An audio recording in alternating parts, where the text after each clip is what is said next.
reka duhaguruke dusenge. Fata akanya ko kwivugaho ibyiza, kwiyaturaho umugisha.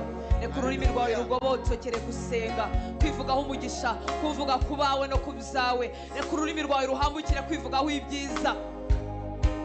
Data, tuguhaye icyubahiro, turagushimira ko wamenye amaraso yawe kugira ngo tube bataraga. Ibyaha byanjye wabyishyizeho, uyu munsi ufite imbaraga zitsinda icyaha. Aba bahungu n'abakobwa bafite imbaraga zitsinda icyaha, ntibakiri imbata y'ikibi icyo ari cyo cyose.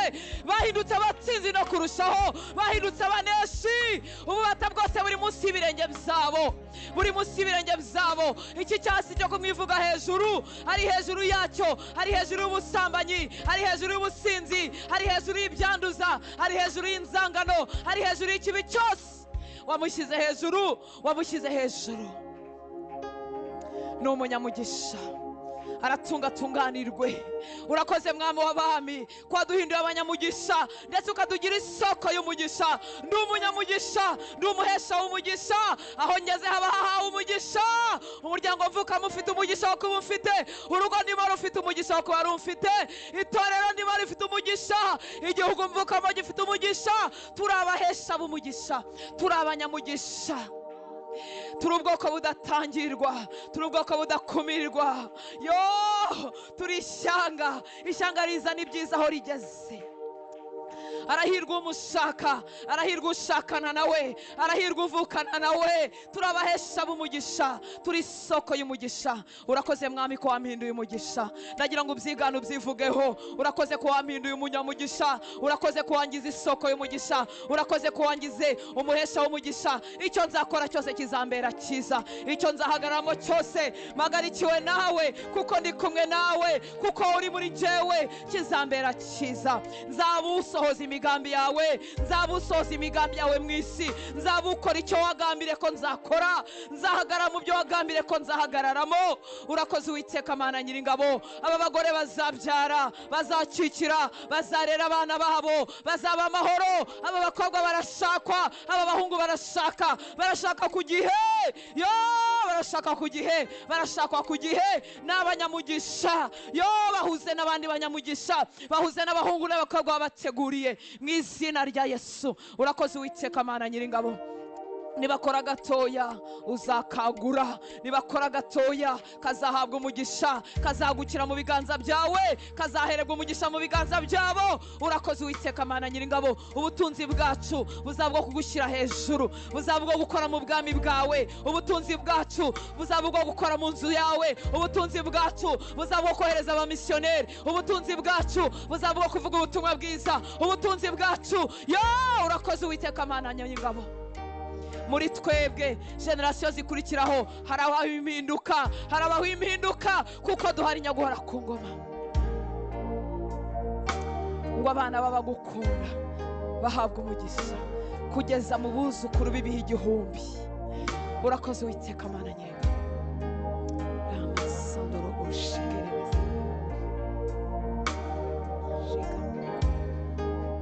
Ibicaniro byose b'imiryango y'iwacu bitakubaha, uyu mwanya bikubitwe hasi mu izina rya Yesu. Ibendera ryawe rizamuke mu miryango tuvukamo, ibendera ryawe rizamuke mu miryango twashatsemo, ibendera ryawe rizamuke mu mago y'iwacu. Turabatsinzi no kurushaho. Ibiri yacu n'ubuturo bwawe uzadukoresha ibiguhesha umugisha.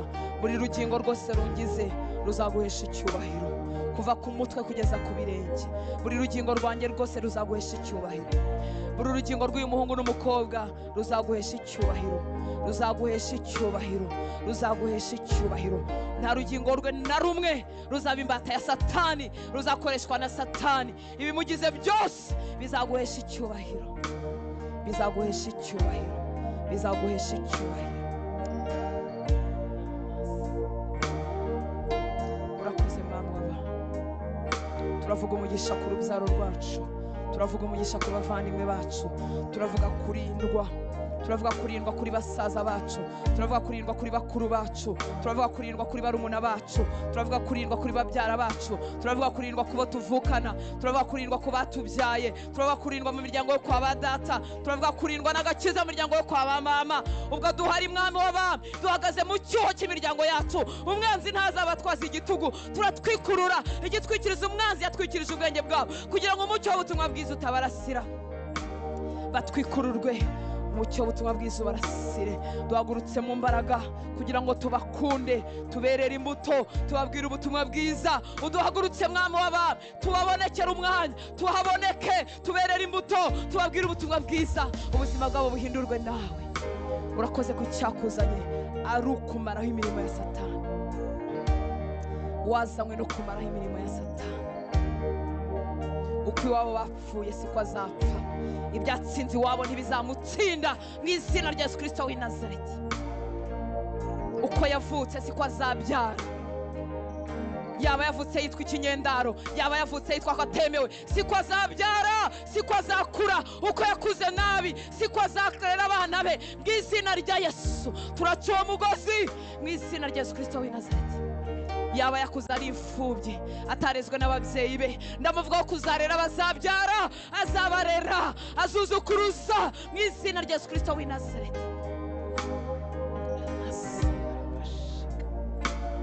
Akomoka mu muryango usa nk'udashinga, siko umuryango we n'abazamukomokaho siko bazaba, siko bizamera. Ni urubyaro rushya kuko afitanye nawe isezerano, afitanye nawe igihango, afitanye nawe igihango. Ntabwo bazasara, ubwenge bwabo buzakora neza, bazaba bataraga, bazaba bazima, bazisazira.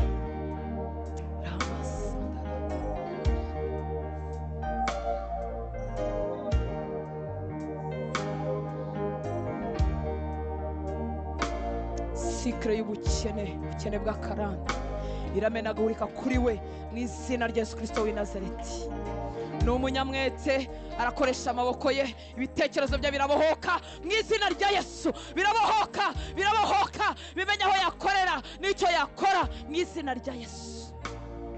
Imbaraga zimujijisha zirakurwa ku buzima bwe mu izina rya Yesu.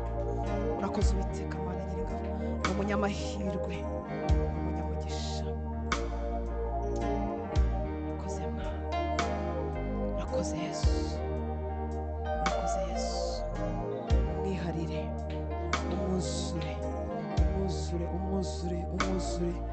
Umwuzure umuhindura ikirimi cy'umuriro, umuhindura ikirimi cy'umuriro, umuhindura ikirimi cy'umuriro, umuhindura ikirimi cy'umuriro. Nasomye ijambo ryawe rirambwira ngo abamarayika bawe bahindura imiyaga, ngo ariko abagaragu bawe bahindura ibirimi by'umuriro. Umuhindura ikirimi cy'umuriro, umuhindura ikirimi cy'umuriro, ibizaha ntibizongere kumubasha. Umuhindura ikirimi cy'umuriro, imitego yose ntiyongere kumubasha. Umuhindura ikirimi cy'umuriro, imyambi y'umwanzi ntiyongere kumuhinguranya. Umuhindura ikirimi cy'umuriro, umuhindura ikirimi cy'umuriro. Ntaba ari uhunga ubwami bw'umwijima, ubwami bw'umwijima umuhunge, umuhunge, umwubake mwami w'abami, umwubake nk'igicaniro kizima, nk'igicaniro kizima, umwubake nk'igicaniro kizima. Ijwi rye risenga ntirizongere kuzima, umutima usenga ntuzongere gucogora. Umwubake mwami, umwubake nk'igicaniro kizima. Iyo umuriro waka amasazi ntiyahatambuka, yo ibyibunzabunza ntibyahagarara. Umuhindura igicaniro gihora cyaka, gihora cyaka, gihora cyaka. Umuhe kugendana nawe nk'uko ubona amaso ku maso, kugira ngo umubiri watongera kuwandavuza.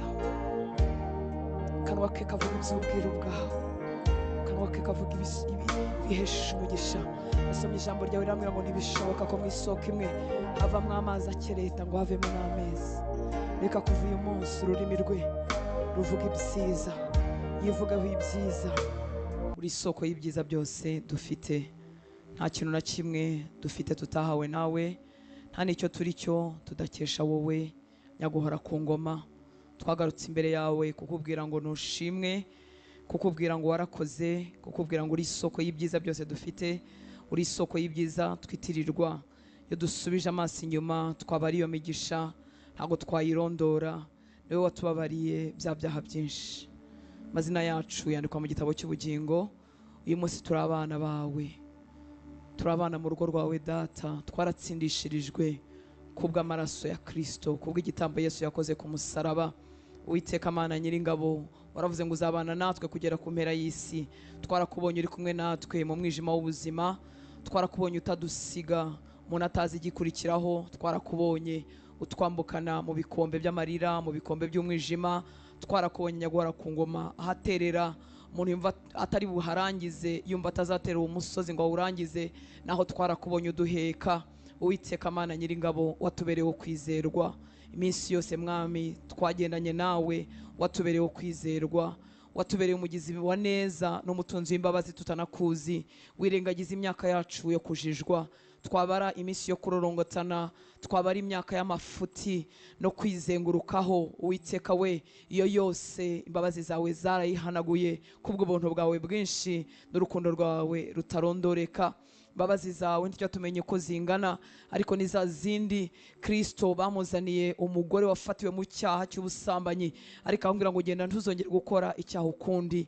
Imbabazi zawe ni nyinshi mwami w'abami, zahuye n'igisambo ku musaraba kiguciriye bugufi kikwizeye, uramubwira ngo mu kanya turabana muri paradizo. Imbabazi zawe ni nyinshi nyaguhora ku ngoma. Wageze mu rugo rwo kwa Zakayo, Uwiteka we, imbabazi zawe nyinshi zitaha mu rugo rwa Zakayo. Warucireho iteka n'abaturanyi bose nabo bakoranye. Yarazwi nk'umuntu mubi, yarazwi nk'umuriganya, yarazwi nk'umujura, ariko imbabazi zawe zarobanuye gutaha muri urwo rugo. Uko niko umeze nyaguhora ku ngoma. Imbabazi zawe ni nyinshi ku buzima bwacu, twazibara ntitwazirondora, twabara ineza yawe ntitwabirondora nyaguhora ku ngoma. Twabona umuntu tugirira muri iyi minsi tumaze hano ku isi n'iminsi tugendanye nawe, Uwiteka we, twabibara byaruta umusenyi wo ku nyanja. Umwanzi ajya duhuma amaso akatwereka ibitagenda n'ibitaratungana, ariko mwami iyo dusubije umutima inyuma, tukibuka ibyagenze, tukibuka ibyatunganye, tukibuka ibyahoze ari amarira, uyu munsi byahindutse ubuhamya n'amashimwe, byahindutse ibitwenge. Tukibuka Uwiteka Mana Nyiringabo ko ari igihe twagusenze Uwiteka kugira ngo dukorere ibi n'ibi ukabikora. Hari ubwo watugaburiye mu nzara nyinshi, hari ubwo twambitse twambaye ubusa, hari ubwo wadukuye mu rupfu, mu mpanuka zitandukanye, utubeshaho nyaguhora ku ngoma. Hari indwara zikomeye wadukijije, hari izo wakijije abacu, hari ibyari biremereye imibiri yacu n'ubugingo bwacu urabidukiza. Hari amarira wahanaguye ku maso yacu, hari ubwo twarorongotanaga twifuza gupfa, twumva nta mpamvu yo kubona n'icyo tumaze, ariko utubeshaho nyaguhora ku ngoma, uduhindura ab'agaciro mu maso yawe. Dufite ibintu bihumbagiza byo kugushima, kandi ibyo nibyo bidutera kugaruka aho uri, kuko uri uwo kwizerwa. Uwiteka Mana Nyiringabo, ntabwo turiho kuko Satani yabishimye, nta nubwo duhari kuko abagizi ba nabi n'abakozi be ari uko bataroze, ari uko batateze imitego, ari uko bataturwanyije, ariko ineza yawe yabirushije amaboko, ineza yawe yabirushije imbaraga. Uwiteka Mana Nyiringabo, watubereye maso naho twebwe tutareba, nta nubwo turiho kuko twamenye abaturoga baribo, ahubwo Uwiteka Mana Nyiringabo tutanabazi, tutaranabamenya, watubeshejeho nyaguhora ku ngoma, utubera maso ibihe byose. Izina ryawe nirihabwa icyubahiro. Reka uyu mugoroba mwami w'abami, abahungu bawe n'abakobwa bawe bongere buzurwemo n'ubushizi bw'amanga, kuko ubwo turi mu kiganza cyawe nta muntu n'umwe wabasha kutuvuvunuramo. Niko wavuze nyaguhora ku ngoma, ngo uradufashe kandi uradukomeje, ngo inkike zacu ziri imbere yawe iteka. Watwanditse mu kiganza cyawe nk'uko umuntu aca imanzi, cyangwa nk'uko umuntu yashyira tatuwaje mu kiganza, nk'uko umuntu yakwiyandikaho, uko niko twanditse mu biganza byawe, turi grave mu biganza byawe, nta muntu wabasha kudukuramo. Amazina yacu yanditswe muri wowe, warurutse uba muri twebwe, natwe uyu munsi turi muri wowe. Ninde mwami umubisha wacu? Ninde nahagaragara Uwiteka Mana Nyiringabo, ubwo ari wowe utuvugira, akaba ari wowe uturenganura, akaba ari wowe uturengera. Umubisha wacu ninde ko ntawe ukurusha amaboko nyaguhora ku ngoma? Imitima yacu itekaniye muri wowe. Ndasenze ngo uyu mugoroba abahungu bawe n'abakobwa bawe imitima yabo itekanire muri wowe, itekanire muri wowe. Byose urabigenga, nta kikurusha amaboko, nta kikurusha imbaraga. Ibyo wemeye ko bitugeraho, aharaho n'ibityaza amaboko yacu, n'ibidutoreza kuba abo ku rugamba, n'ibidutoreza kuba abarwanyi bukuri. Nasomye ijambo ryawe nyaguhora ku ngoma, rimwe na rimwe nubwo bitakwirwa mu bwenge bwacu, birambwira ngo hari amama amwe n'amahanga amwe wasize hafi ya Isiraheli, kugira ngo urubyaro rwavutse nyuma rutamenye iby'intambara ngo narwo ruzatozwa intambara. Kuko Uwiteka Mana Nyiringabo, urabizi ko umwanzi azenguruka ashaka abaconshomera. Wemera gutoza amaboko yacu kugira ngo umwanzi atazaduconshomera, kugira ngo tugire imbaraga zo kutamuberekera, kugira ngo tumurwanye nawe aduhunge. Uko niko utoza abahungu bawe n'abakobwa bawe nyaguhora ku ngoma. Duhe gutekanira muri wowe, duhe kugirira icyizere cyuzuye muri wowe nyaguhora ku ngoma. Nushimwe nushyirwe hejuru, icyubahiro cyose no gukomera n'ibyawe. Uyu munsi, uyu mugoroba, n'iteka ryose tuziharirwa nawe iminsi yose dufite kubaho. Amavi yacu azagupfukamira, indimi zacu zazatura kuri umwami. Ni wowe tuzaramya, ni wowe tuzapfukamira, niwe tuzashyira hejuru, niwe tuzazamurira amaboko, niwe tuzakorera, niwe tuzatambira ibitambo, niwe tuzabyinira, niwe tuzaririmbira. Ni wowe mwami w'abami, tuzatura ibyuzuye imitima yacu. Nta wundi mwami utari wowe, ntawe. Nta kindi kigirwamana kizazamukira kwishyira hejuru mu mitima yacu, kurwanya kumenyekana kwawe muri wowe, muri twebwe. Urakoze papa, cyubahiro cyose nikikugarukire, ni mu izina rya Yesu dusenze, amen. Haleluya. Imana ibaha umugisha. Nshuti z'Imana, twahawe ikiruta ibindi. Haleluya. Twahawe Kristo, ufite ikiruta ibindi. Haleluya. Ibyo usaba, ibyo nsaba, ibyo usengera n'ibyo nsengera ni bigufi cyane cyane cyane cyane kuruta icyo twahawe. Haleluya. Mu ijuru havuze impundu umunsi nakizwaga, mu ijuru havuze impundu umunsi wakizwaga. Haleluya. Ikuzimu hacuze imiborogo umunsi twakizwaga.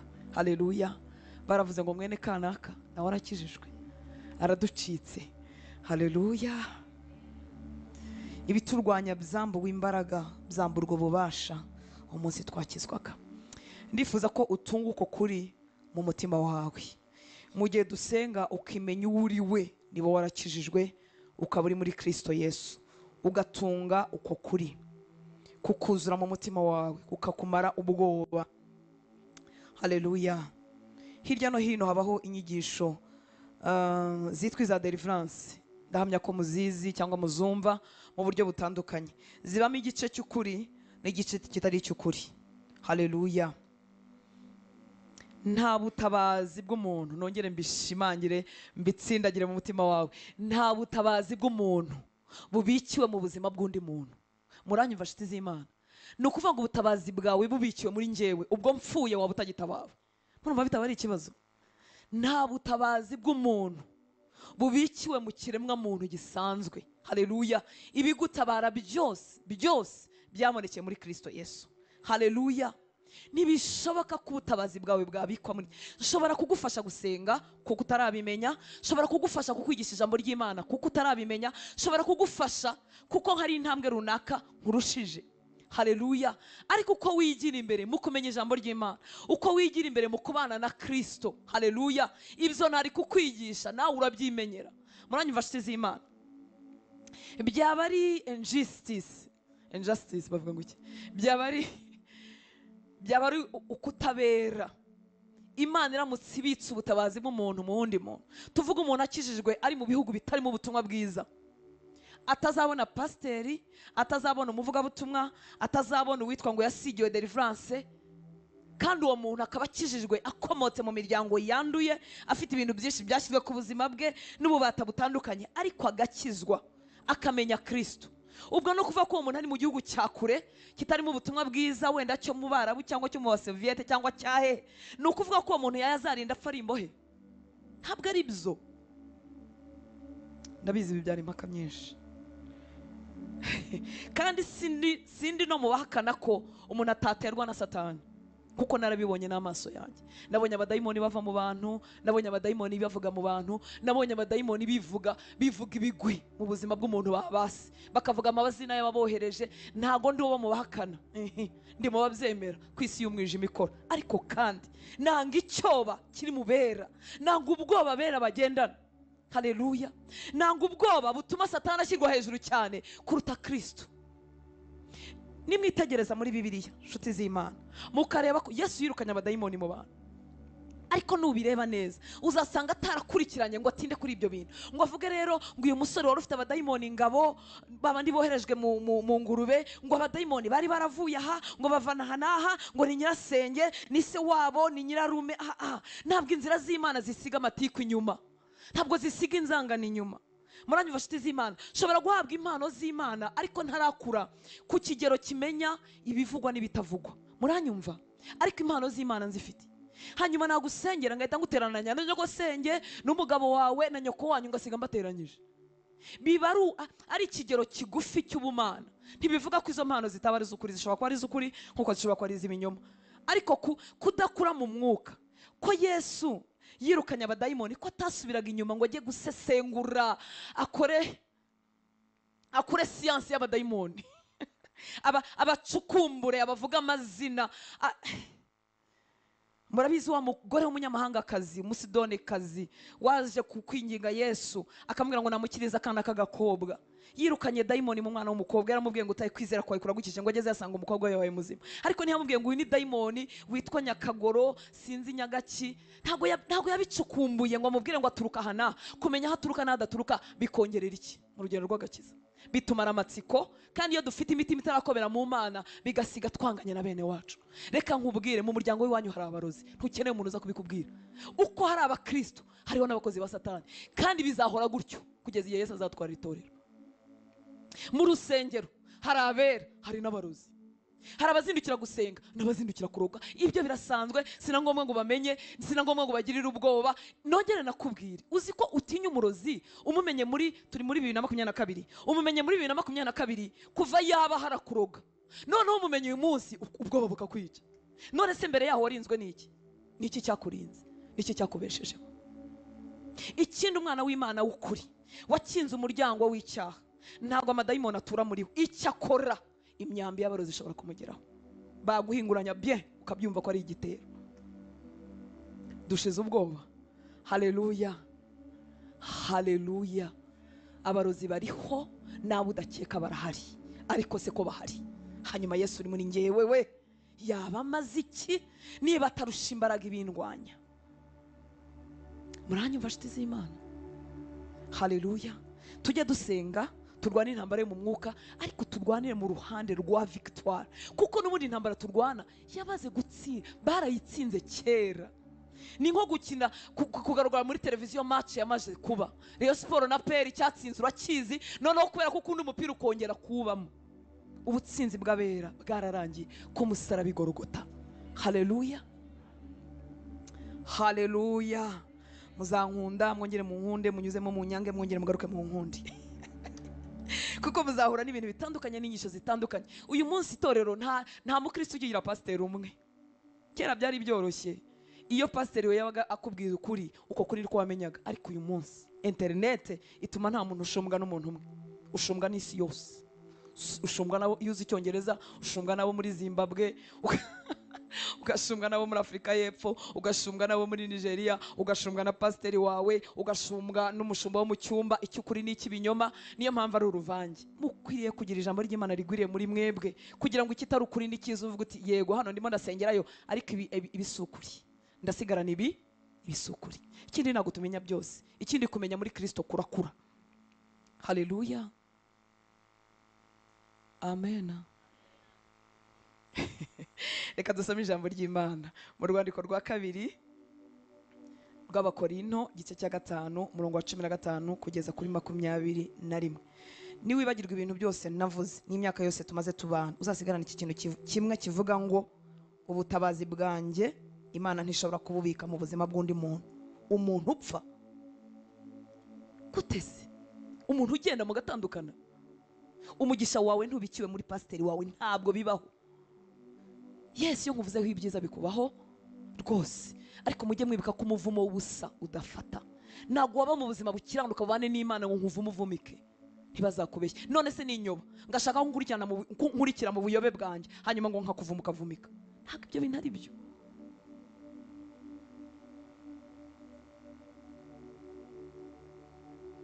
Ndabizi bamwe murabyemera, abandi ntimubyemere, ariko ntacyo bitwaye. Imana ntizambaza ko ntakubwiye ukuri. Haleluya. Reka dusome urwandiko rwa kabiri rw'Abikorinto, igice cya 5, umurongo wa 15 kugeza kuri 21. Mbere yuko dusoma reka mvuge n'iki. Ntago hajyabaho, Imana ishobora gutanga ibintu twita ngo action prophétique, igikorwa cy'ubuhanuzi runaka. Ukaba urimo gusenga, wenda umuntu akakubwira ati sengera amazi uyanywe. Muranyumva?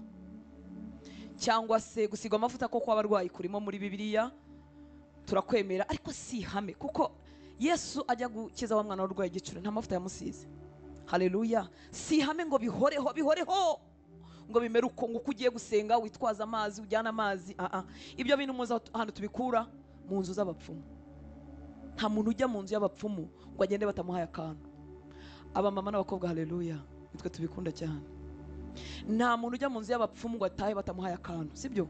akantu ko kukurinda, akantu ko gukenyereraho, akantu uzashyira mu muryango, akantu uzashyira munsi y'iryinyo, akantu uzashyira muri portemone, akantu vrema, akantu k'agati cyangwa k'akabuye cyangwa k'agahu k'ingwe cyangwa k'akatsi.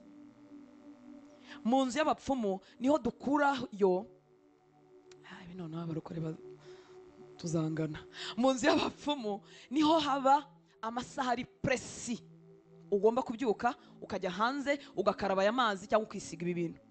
Niba ari saa 9, niba ari saa 8 z'ijoro, niba ari saa 7, nizo ngizo. Aho ni mu nzu y'abapfumu. Isaha ya saa 9 Yesu ivugwaho muri Bibiliya. Yesu yaracikanye, Petero yarimo gusenganya ngo yasengaga saa 6, ariko Koruneliyo yasengaga saa 9 n'abandi benshi. Ariko reka nkubwire ngo nta mwihariko. Abarokore haleluya, haleluya. Saa 9 si Yesu. Ikintu dufite ndakuka cyitwa cyangwa yitwa ni Yesu. Haleluya.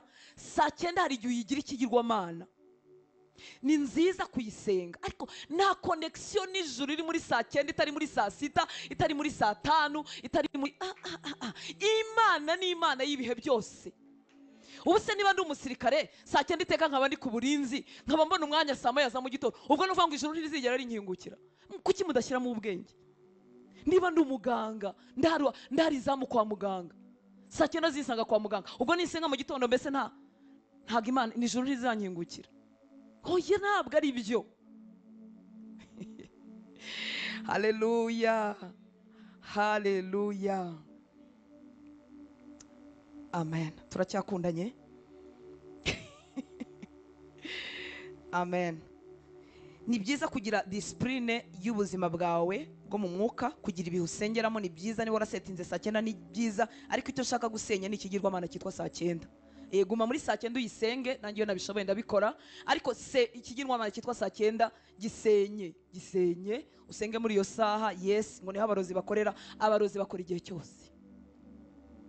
Ikiza cy'ijoro cyangwa ikiba mu ijoro nuko ijoro nyine riza n'umwijima, abakora ibibi bakidegembya. Ni koko mu ijoro uzumva niyo urwaye mu ijoro hari ukuntu bikomera, ntabwo tuzi ikintu kiri mu ijoro. Ni koko, sibyo?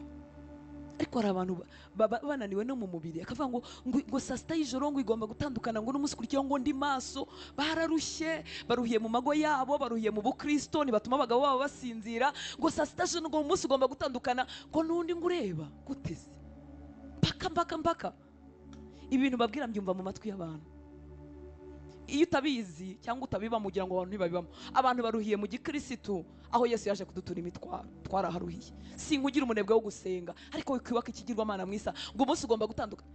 Izuba rizarasa wasenze utanasenze, ngo umunsi ugomba gutandukana n'undi ngo ndi maso.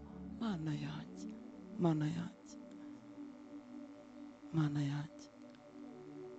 Nasenganye n'abadamu rimwe, ngiye kubona tugiye gusenga, mbona bose beguye udutambaro.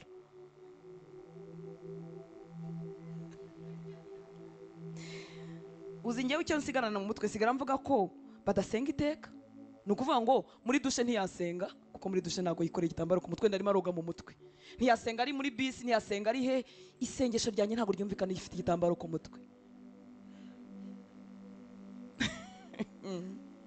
Ntabwo muzi uburyo ibi bintu bitera uburetwa ku mukristo, akarwana n'ibyo atagombaga kurwana nabyo, akananirwa kwigera imbere muri Kristo, akavunwa n'ibitakamuvunnye. Hari ibindi bintu tukwiriye kurwana nabyo, sibyo nshuti z'Imana? Ni byiza rwose niba wizera mu kwambara igitambaro, cyambare, ntacyo bitwaye, twese tuzahurira mu ijuru. Ariko kwegura agasengesha kabari guteraho agatambaro, ubona uvuga ngo kadahari ntabwo ari busenga. Ahantu havuga iby'ibitambaro hanavuga, Paulo yaranahavuze ngo arasaba abagabo bose ko basenga ahantu hose bagize gute. Ubwo niba dutega ibitambaro ntakagira umugabo usenga umanuye amaboko, ni itegeko ryatangiwe rimwe. Mupfuje mupfukama mugize gute, muyamanitse. Oh haleluya. Imana yacu ariko ni inyembabazi. Icyiza cyo muri ibyo byose ni umutima uyishaka. Wagateraho agatambaro, iyo ufite umutima uyishaka irakuyereka. Wakungumuka hahandi mu buvumo ukagenda uryamishije inda ugakora kilometero, irakuyereka mama, kubera ko urayishakana umutima wose. Wahagara mu mazi, amazi akakumanukaho, ahandi ibyumba amazi akagutembaho ukumva ari bwikumva, kuko umutima uyishaka mama irakwiyereka. Imana ni inyembabazi, umutima uyishaka irawiyereka. Ariko ikibazo bisiga imvune n'umunkanyari no guhora uca imanza z'abatagiye mu bavumo, ukajya wumva nta muntu wabera umunyamwuka ku makaro, kumva nta munyamwuka wakwambara agakanzu keza, ayiwe noneho ukavunika n'agatima kakaba kabi kuko uhora ujaginga, ugahora uca imanza. Buriya ntibakishijwe bwo bagenda ku magare, buriya ntibakishijwe, buriya none ibyo kwitaho ntabwo ari byo witaho. Imana itugirira ubuntu. Haleluya. Ibyo dukora byose tubikore ni koko izina ry'Imana yacu rihabwa icyubahiro. Kandi ikimenyetso cyo gukura mu mwuka ni urukundo rwa Kristo rugwirira muri twebwe, ni ugukunda abantu. Haleluya. Igihe cyose wumva uri musenga ariko ukumva udakunda abantu, uzamenye ko uri musenga ibintu bipfapfanye ukuntu. Ni ugukunda abantu, nicyo gipimo cy'ubukure. Gukunda abakunditse n'abadakunditse, gukunda abo bitwa abarozi n'abatari bo, gukunda abantu nicyo gipimo cy'ubukure. Ntabwo ari impano. Impano ni nziza turakazigira, ariko uko dukura mu gukunda, na nyogosenge wakuroze cyangwa utarakubaniye, uko ukura mu rukundo buryo burimo gukurira muri Kristo. Haleluya. Nicyo gipimo. Reka dusome ijambo ry'Imana. Nifuza impamvu mvuze ibi byose nuko nifuza ko turi busenge, kandi tudasengera mu kuyoba. Haleluya. Reka tugende mu rwandiko rwa kabiri Pawulo yandikiye Abikorinto igice cya 5 umurongo wa 15 kugeza kuri 21. Numva ibintu byo kuvuga birimo biba byinshi. Icyo cyari igihande kimwe cy'ubuyobe, hakaba ikindi gihande cy'umudendezo warenze umudendezo. Kana cyo nyivuge. Haleluya. Muri Kristo dufite umudendezo, ariko hari umudendezo warenze umudendezo. Umudendezo ugaragaza ko Kristo muri wowe ari muki. Nta mpamvu yo kwiyiriza, Yesu yarabirangije byose. Nta mpamvu yo kwiyiriza utuye muri iyi si na Satani agikora. Mwibuke ko Yesu yabwiye intumwa ze. Hari abandi baje kumubaza abafarisayo ngira ngo bamaze kuki intumwa za Yohana Mubatiza ngira ngo ziyiriza, kuki abawe batiriyiriza. Arababwira ngo igihe kizagera, sibyo, ubwo umukwe azabakurwamo, icyo gihe baziyiriza. Haleluya. Umudendezo warenze umudendezo nawe uhindura abakristo ubunebwe, abanebwe. Ubwo kuko twavuze ngo nta mpamvu ya saa 9 wahita akuraho byose. Pole sana. Nta mpamvu yo kwiriza, nta mpamvu yo kubyuka igicuku, ubwo mbese byose bimukuriyeho, ntabyo nagukuriyeho. Haleluya. Nakubwira ngo udafata isangu yigira ikigirwamana. Iyo tudasenze turagwingira. Iyo tudasenze ibyisi biratubasha. Ibyisi bishinyitse amenyo gutya, iby'ibyaha n'ibitari ibyaha bishinyitse amenyo gutya ngo bikugabanye mu rukundo rwa Data mu mutima wawe, bikuzuze mu rukundo rw'isi kandi uri umukristo. Haleluya. Wijya mu mudendezo wa fake ngo dukore icyaha uko dushaka, byose Yesu yarabirangije.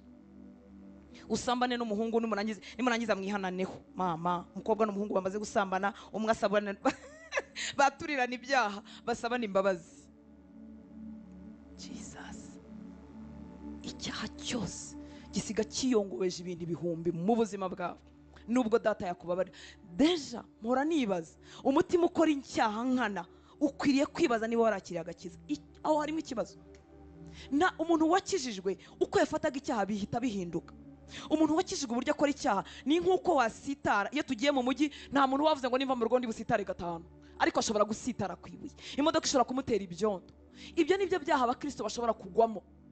Umuntu ugipanga icyaha kongera akagipanga, agakiza kawe nako gushidikanywaho.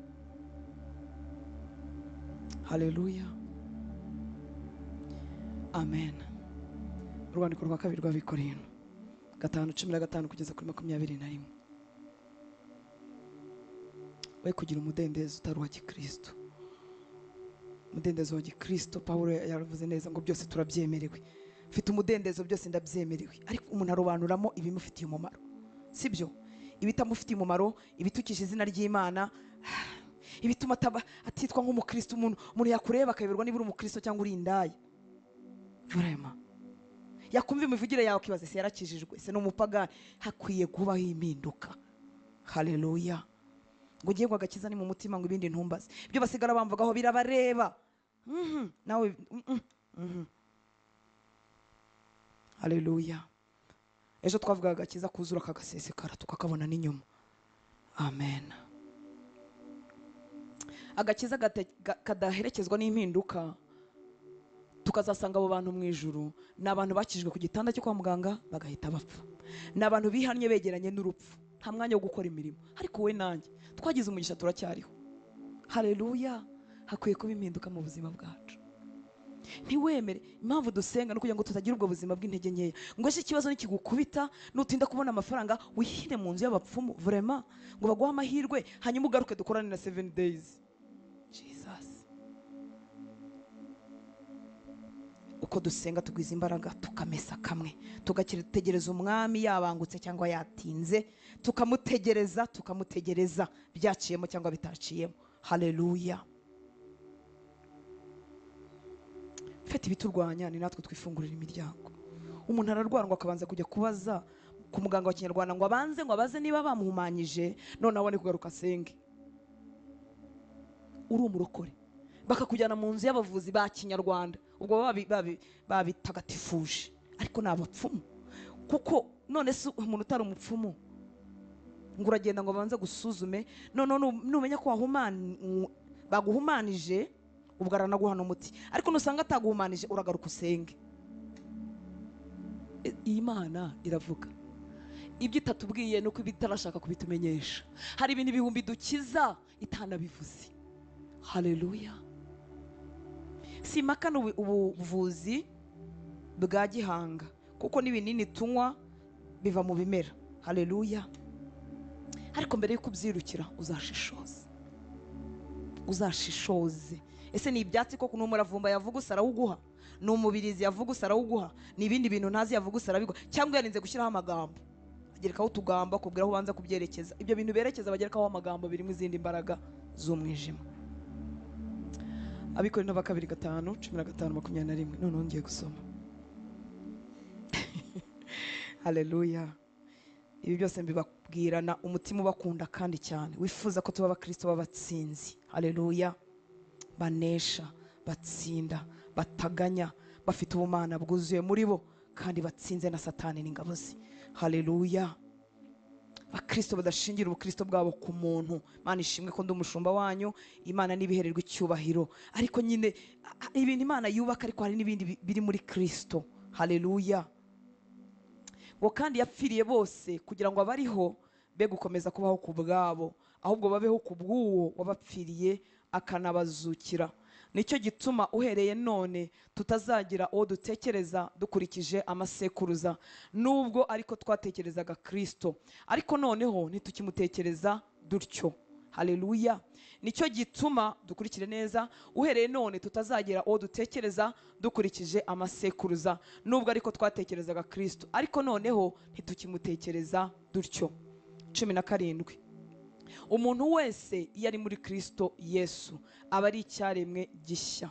Ibyakera biba bishize, dore byose biba bihindutse bishya. Haleluya.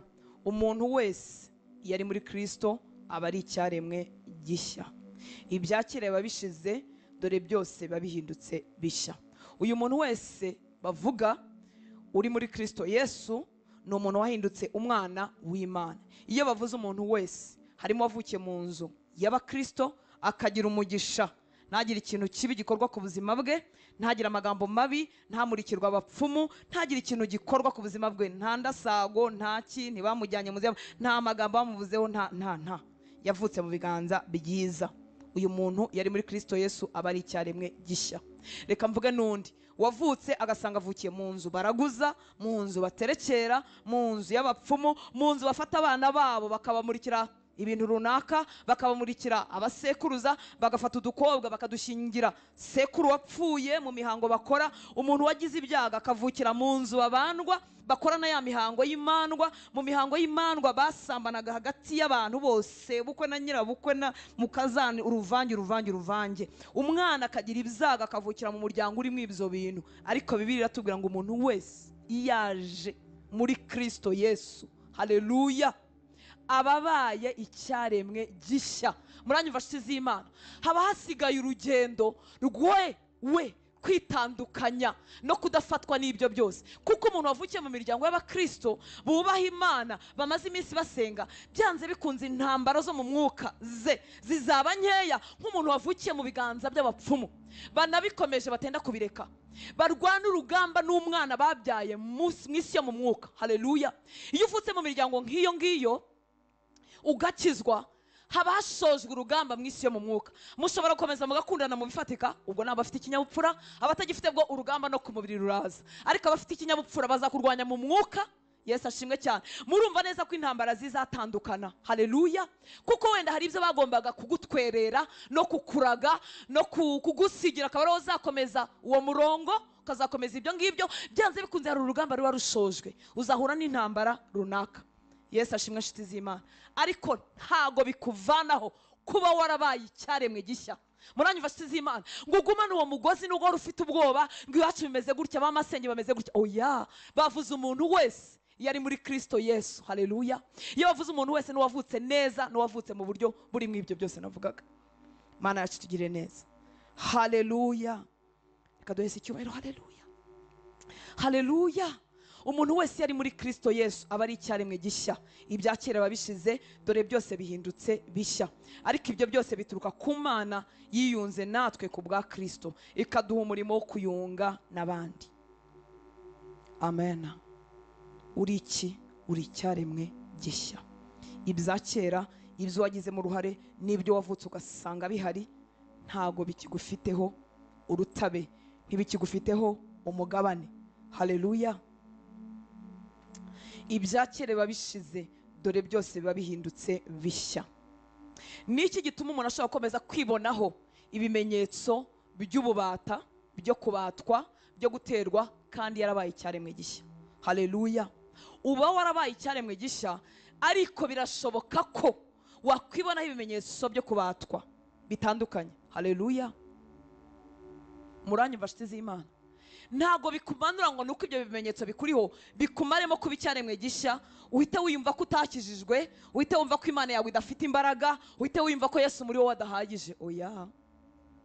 Haleluya. Muranyumva nshuti z'Imana.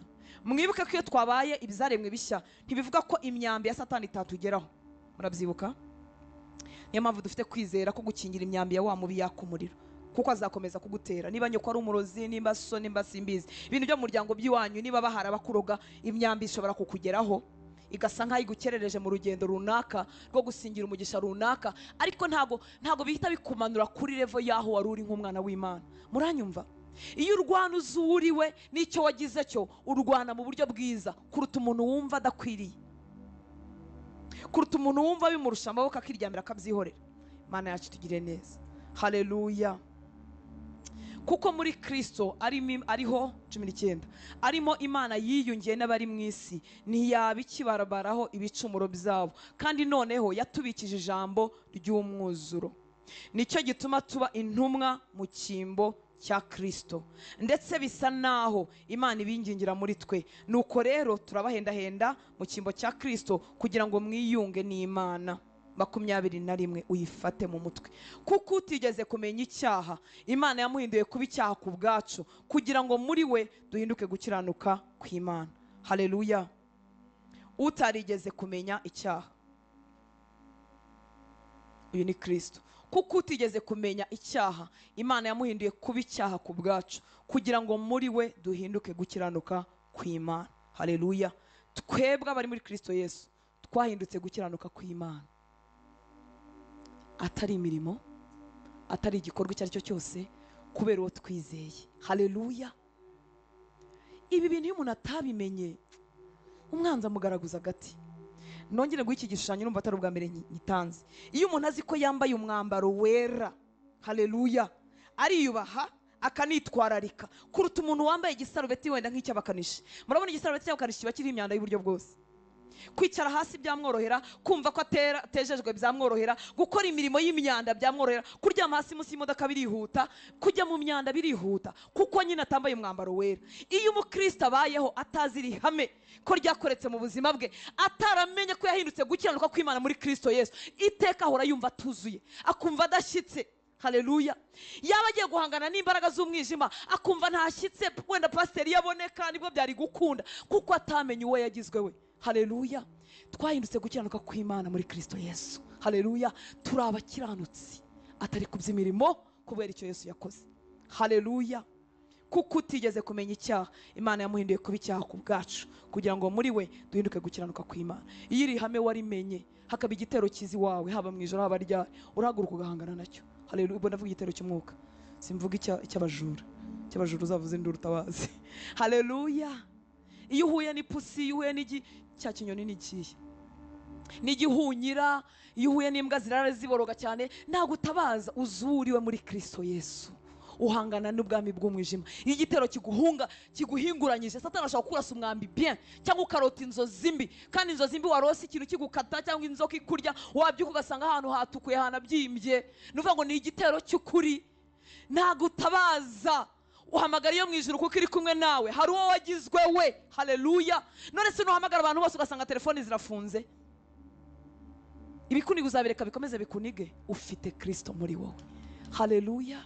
Muranye bashyize Imana, nurwaza umwana nugira gute, ubibona neza ko ari igitoro cy'umwijima, uzahaguruka urwane. Haleluya. Umuntu ashaka kugusengera niko kikagenda, ariko iyo ubutsinzi butari imbere muri wowe bizongera bigaruke. Ibyo ni mu byiyiziho. Ubutsinzi buturangiriza ibibazo ni ubuturutse imbere muri twebwe.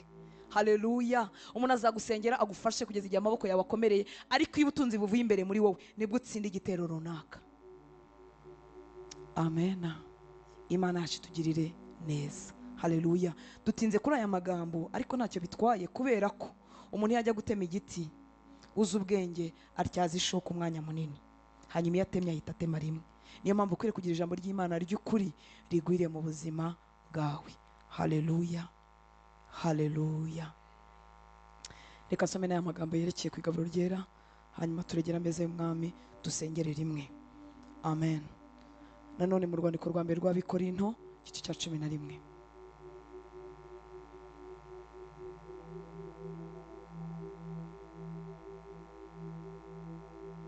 Isi y'umwuka ni ngari cyane, duhishurirwaho gatoya.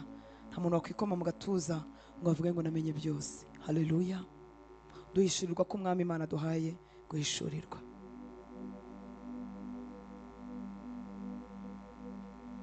Amen. Ikindi, abantu bose ntago bafite abadayimoni ari muri bo. Muranyumva? Kera ngikizwa ko nanjye numvaga inyigisho nk'izo ngizo, nari nzi ko umuntu akijijwe ahita agenda muri kiridame bakamukora deliverance kandi amadayimoni akamuvugiramo. Nawe ni kubizi. Nyuma ndeba umushumba wanjye aransengera, arumva nari nkijijwe vuba, amaze kunsengera ndavuga none se ko n'amadayimoni amvuyemo.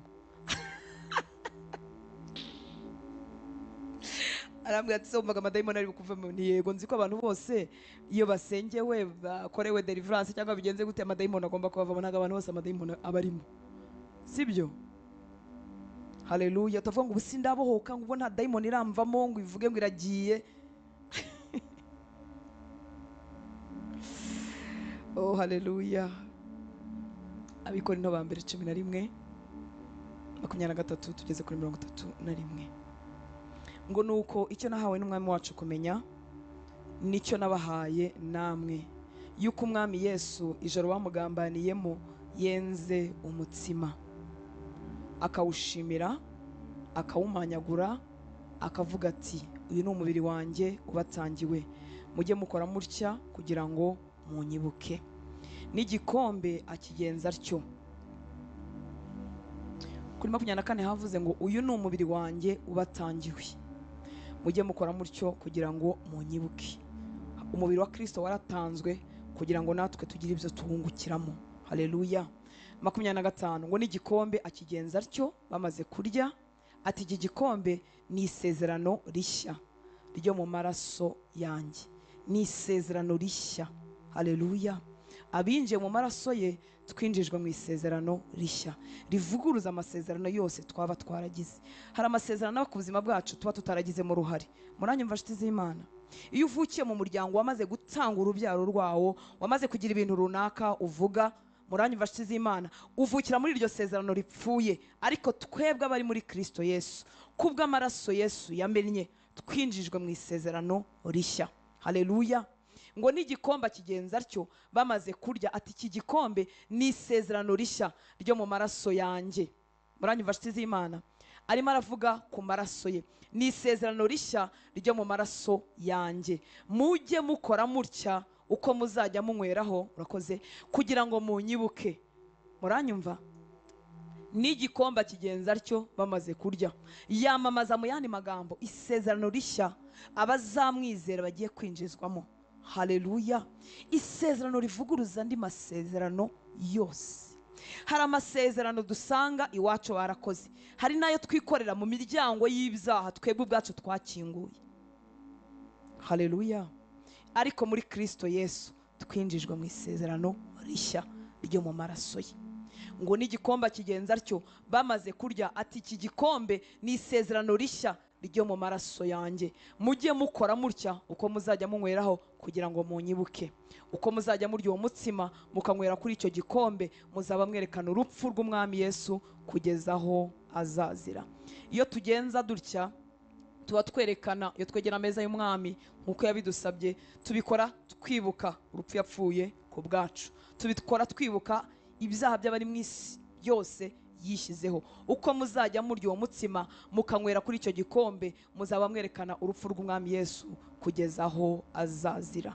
nongere mvuge n'aka kantu, nta mwihariko uri muri izi ji tunywa, nta mwihariko uri muri uyu mutsima. haleluya! isezerano rishya twaryinjiyemo igihe twakizwaga. haleluya! ariko twongera gukoresha ibi nka point de contact, ibyo Pawulo yahishuriwe, ngo nicyo gituma umuntu wese uzarya umutima w'umwami wacu cyangwa uzanywera ku gikombe cye uko bidakwiriye azagibwaho n'urubanza rwo gucumura ku mubiri n'amaraso by'umwami. ngo nuko umuntu yinire yisuzume abone kurya kuri uwo mutsima no kunywera kuri icyo gikombe.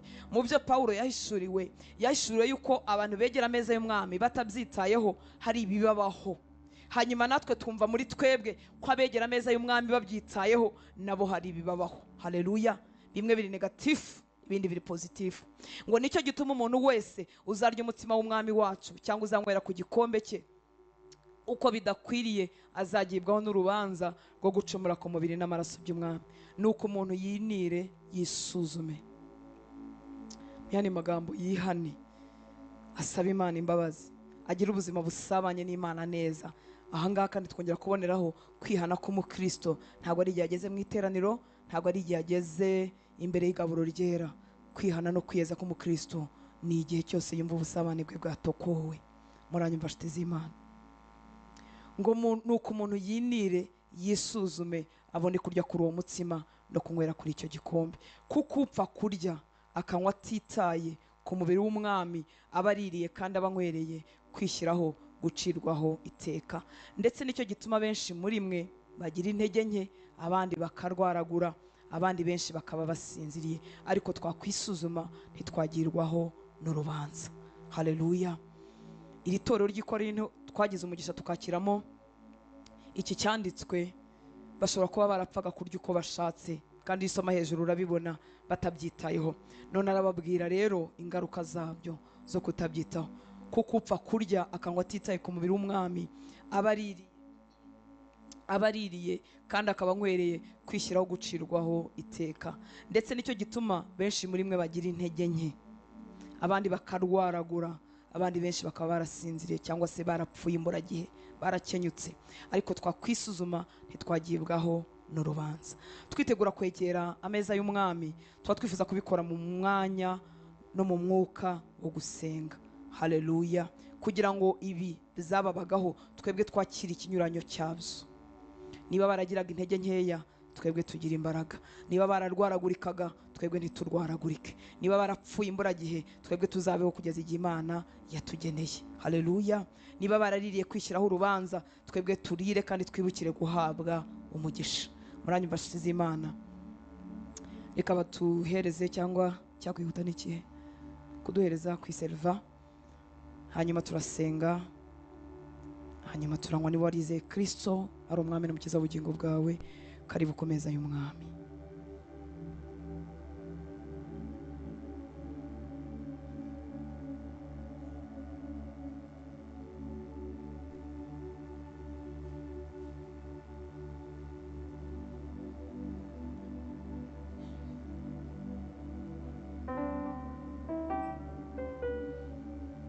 turaza gusenga kandi turye, hanyuma twongere dusenge kandi twomeze dusenge.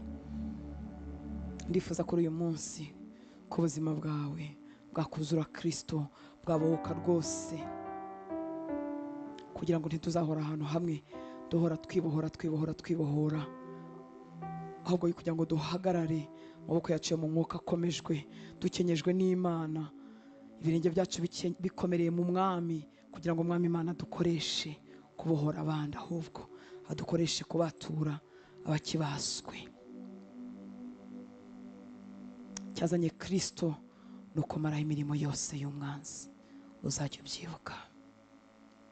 Mu maraso ye tegeko ribi ryose, jambo ribi ryose ryashyizwe ku buzima bwawe rihinduka ubusa mu maraso ye.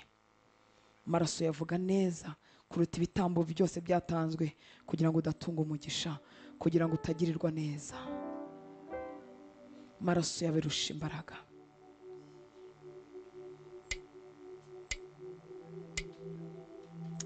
Amaraso ye turashinganye, amaraso ye turatsindishirizwa, amaraso ye twahindutse ibyaremwe bishya, mu maraso ye turabatsinze no kurushaho.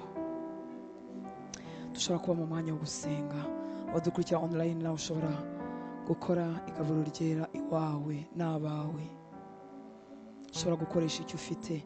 Mbibutse ko umutsima cyangwa umugati cyangwa ibintu bikoze gutya muri ubu buryo nibyo byo kurya by'ibanze byo mu bihugu byinshi by'Abarabu.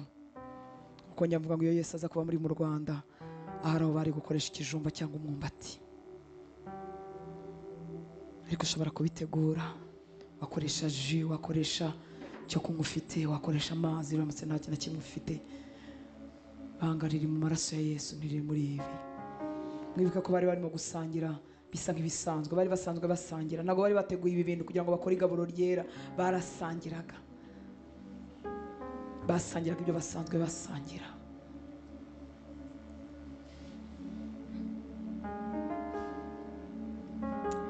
Ngo iryo joro araye ari budupfire, yenze umutsima arawushimira, arawumanyagura, abwira abigishwa be ngo uyu ni umubiri wanjye utanzwe ku bwa benshi. Turagushimira Kristo, kuko nguko wacagaguraga umugati, ariko twabonaga umubiri wawe wenda gushenjagurwa, umubiri wawe wenda gukozwa isoni, umubiri wawe wenda kugira imibyimba, umubiri wawe wenda kwambara ubusa imbere y'abo waremye, umubiri wawe uterwa icumu, umubiri wawe wambara ikamba ry'amahwa, umubiri wawe ugirirwa nabi, ushenjagurwa, kugira ngo ibyari ibyawe bihinduke ibyacu, n'ibyaha byacu na karande zacu n'ibiturega n'ibibi byacu byose bihinduke ibyawe. Ngo iryo joro kandi musangira bwa nyuma n'abigishwa bawe, wenze igikombe, ngo uravuga ngo aya ni amaraso yawe y'isezerano rishya. Kuva wapfa ku musaraba, amaraso yawe akameneka, twese abakwizera twinjijwe mu isezerano rishya, isezerano rivuguruza andi masezerano yose. Reka uyu mugoroba igihe abana bawe turira kandi tunywera kuri iki gikombe, turira kuri uyu mutsima, turimo turasenga kugira ngo amasezerano yose atari ay'ukuri uyu mwanya yamburwa imbaraga mu izina rya Yesu Kristo w'i Nazareti. Isezerano n'isi y'umwijima ryakozwe ku buzima bw'abera, ryaba riciye mu muryango w'icyaha, umuryango w'ubusambanyi, umuryango wo kujya kuraguza, umuryango w'ikibi icyo ari cyo cyose, reka uyu mwanya rivuguruzwe n'isezerano ryakozwe mu maraso yawe mu izina rya Yesu Kristo w'i Nazareti. Reka ijwi ryanjye ribasha kugera Uwiteka Mana Nyiringabo, isezerano ry'amaraso yawe rivuguruza isezerano ryose ritakozwe muri wowe mu izina rya Yesu Kristo w'i Nazareti. Igihe arira kuri uyu mubiri wawe, igihe arira kuri uyu mutsima, reka ikintu cyose cyubatswe mu mubiri we uyu munsi kitashyizwemo nawe cyamburwa imbaraga, kirandurwe burundu mu izina rya Yesu Kristo w'i Nazareti. Ikintu cyose cyakozwe ku buzima bwe, icyo yaba yarasizwe, icyo yaba yararenze, icyo yaba yarorohererejwe, icyaba cyaramugezeho, icyaciye mu ndasago, icyaciye mu bibi byose byakozwe ku buzima bwe, icyaciye mu magambo mabi, icyaciye mu bitambo byatanzwe ahandi ariko byerekera ku izina rye bivuga ku buzima bwe, reka uyu mwanya byose bicike, byamburwa imbaraga mu izina rya Yesu Kristo w'i Nazareti. Reka umuvumo wose washyizwe ku buzima bwe ndetse akabona n'ibimenyetso by'umuvumo kuri we, uyu mwanya byamurwa imbaraga. Turimo turavuga isezerano rishya mu maraso yawe, turavuga mwami ibyo twahawe igihe wajyaga ku musaraba i Golgotha, maze tukabyakira bigahinduka ibyacu iyo twakwizereye. Muri cya gihe twakwizereyemo nyaguhora ku ngoma, turavuga kurangizwa kw'ibimenyetso byasigaye ku buzima bwe, byasigaye ku mubiri we, byasigaye ku rugo rwe, byasigaye ku butunzi bwe, byasigaye ku rubyaro rwe, byasigaye ku rushako rwe mu izina rya Yesu Kristo w'i Nazareti. Byasigaye ku nda y'ibyara, byasigaye ku iterambere mu biganza bye, uyu mwanya byamburwa imbaraga bihinduka ubusa mu izina ryawe Yesu. Urakoze kubamenya amaraso ku bwacu. Ushobora kuzamura ijwi ryawe ukisengera, ushobora kurya ukanywa kandi ukisengera. Ndagushimira Uwiteka Mana Nyiringabo, ndagushimira amaraso wamennye kugira ngo umuvumo wose uhinduke ubusa. Reka ibintu byose bisa nk'akarande kabi, akarande kabi kari ku buzima bwe yibonaho, kabaye kubakomokaho, uyu mwanya kamburwa imbaraga ku buzima bwe mu izina rya Yesu Kristo w'i Nazareti. Ni umunyamugisha, ni umutunzi w'umugisha, ni umuhesha w'umugisha mu izina rya Yesu Kristo w'i Nazareti. Azatunga umugisha, azaba mu mugisha, ibyaha ntibizamubata, ntibizamutsikamira ukundi mu izina rya Yesu. Ndaca umugozi w'ubusambanyi mu izina rya Yesu Kristo w'i Nazareti. Ndaca umugozi w'ubusinzi mu izina rya Yesu. Ndaca umugozi wo kurorongotana no kuticara ahantu hamwe ngo umuntu ahatekanire, ahatere imbere no kutaba mu rugo rumwe. Ndaca uwo mugozi w'uruzerero mu izina rya Yesu Kristo w'i Nazareti.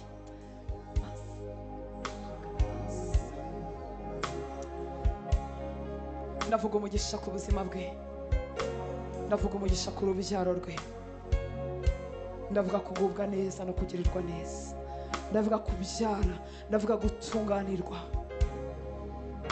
ndavuga gutwita no kudakura mu inda mu izina rya Yesu.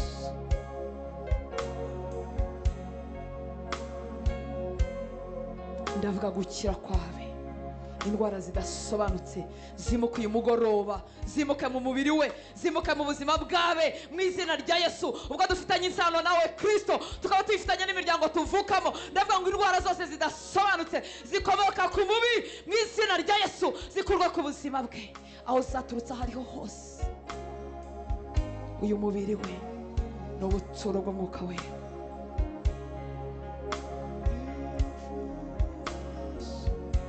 Reka ibintu byose yikoreye ku mubiri we, ahora yumva kuremererwa mu bitugu, agahora yumva ameze nk'uwikoreye toni, uyu mwanya bimukurweho mu izina rya Yesu. Ni umunyamugisha. Ibimugaburira ibyo atagombye kugaburirwa mu nzozi, uwo muryango ukingwe uyu mwanya mu izina rya Yesu.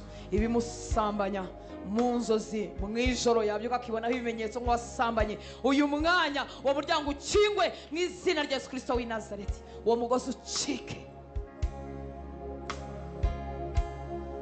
Uri mwiza Yesu, ubereye mwiza abagutegereza, ubereye mwiza abakwizera.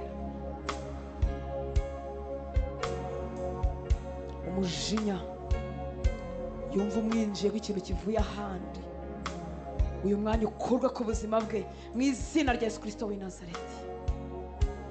Imbaraga yumva zimwijira zikamukoresha icyo atagomba gukora, zikamwambura ubushake, zikamaramo ubushake bwe na wiriye no gutekereza kwe no gukora neza, uyu mwanya uyu muryango ukingwe mu izina rya Yesu Kristo w'i Nazareti. Ni umunyamugisha, ni umuhesha w'umugisha, ni ubuturo bw'Imana.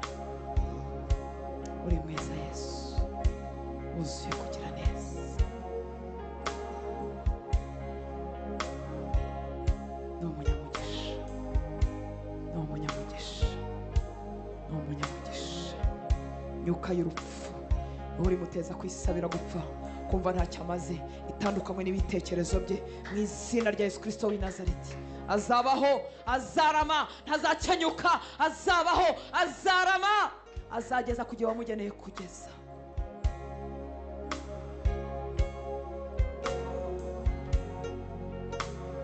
Karongo kaciye ku bagabo b'iwabo, kagaca ku bagore b'iwabo, kagaciga ko batarenze imyaka runaka, kuko yahindutse icyaremwe gishya. Azaharenga, azisazira, azabona abuzukuru n'abuzukuruza mu izina rya Yesu. Imbaraga zimunyaga ntizongera kumubona ukundi mu izina rya Yesu. Ubwo yahindutse icyaremwe gishya azahirwa, azakora hirwe, azatunga tunganirwe. Ndahesha umugisha ibiganza bye, ndavuga umugisha ku mirimo y'amaboko ye. Umwigishe kukubaha kurushaho yaragejeje, umwigishe kukwiha no kukwitangira kurushaho yaragejeje. Urakoze kubw'urusika rw'amaraso twikiriza ubuzima bwacu. Urakoze kubw'inkingi y'umuriro utwubakaho tugakingirwa. Reka umuriro wawe umugotane nabe, umugotane n'urugo rwe. Umuriro w'umwuka wera, imbaraga z'ijuru zimuhishe, bimuhiga bimubure mu izina rya Yesu Kristo w'i Nazareti. Amaraso yawe amuzenguruke, amuzengurukane nabe, amuzengurukane n'ibye. N'umunyamugisha, azahirwa, azubaka, azatunganirwa, azarera abana be, azabashingira, azabigisha, bazaminuza mu izina rya Yesu Kristo w'i Nazareti. Urakoze Uwiteka Mana nyir'ingabo. Ndashwanyaguza icyangiro cyose umwana Satani yatwikirije ubuzima bwe, bagatuma nta neza, nta mwifuriza icyiza, nta muryango mukigurirwa. Reka icyo cyangiro gikorwe ku buzima bwe mu izina rya Yesu Kristo w'i Nazareti. Ubwiza bwawe burabagirane kuri we, igikundiro cyawe kimubeho. Umuhuze n'abanyamugisha, umuhuze n'abantu b'umumaro, utandukanye n'ibidafite umumaro, utandukanye n'abadafite umumaro mu izina rya Yesu. Turaguhamagara kandi muri iri joro ngo ukingure ijuru. Mucyo wawe urasira abakijya mu nzu z'abapfumu. Babazi zawe Mwami, babazi zawe, babazi zawe. Mucyo mu maso hawe uvira bagishakira amahirwe mu nzu z'abapfumu. Ndakwinginga, ndaguhendahenda, ndaguhendahenda Mwami, ndaguhendahenda Mwami. Imbabazi zawe zatugezeho, nizivira abagore bakijya mu nzu z'abapfumu, zivira abagabo n'abakobwa, zivira bagishakira amahirwe hataboneka amahirwe. Imbabazi zawe zibakure mu rupfu, zibakure mu kinyoma cya Satani, kwahemba neza ngo kandi vuba kuruta iwawe. Ibihembo bye birimo urupfu, ibihembo bye birimo uburiganya. Ingororano zawe ni nziza, zerekejwe n'urukundo n'amahoro, zerekejwe no gusinzira umuntu atikanga ikibi. Ndaguhendahenda kubw'imbabazi zawe, kugira ngo ugarure abo bose bagurishije ubugingo bwabo kubw'indamu za none. Ndakwinginze, twikurure ubwenge bwabo. Ndaguhendahenda kubw'imbabazi zawe, kubw'imbabazi zawe. Twikurure abagore bagurishije ubugingo bwabo kubw'indamu za none.